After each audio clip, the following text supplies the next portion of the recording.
ఇక్కడ తెలుగుదేశం జనసేన పార్టీ దగ్గరకు వచ్చేటప్పటికి ఇవాళ మనం మార్చి 12వ తారీఖులో ఉన్నాం. అవును. సరిగ్గా 2 సంవత్సరాల క్రితం మార్చి 14 జనసేన పార్టీ ఆవిర్భావ దినోత్సవ సభ ఇప్పటం గ్రామంలో జరిగింది. 2022 మార్చి 14. ఆ రోజు పవన్ కళ్యాణ్ గారు ఆ సభా వేదిక నుంచి లక్షలాదిగా ఉన్న తన శ్రేణుల సమక్షంలో ఒక విస్పష్ట ప్రకటన చేయడం జరిగింది.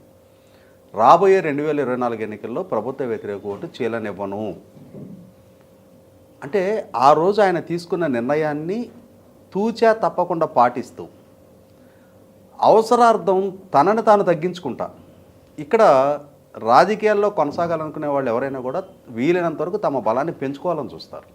అవును కదా.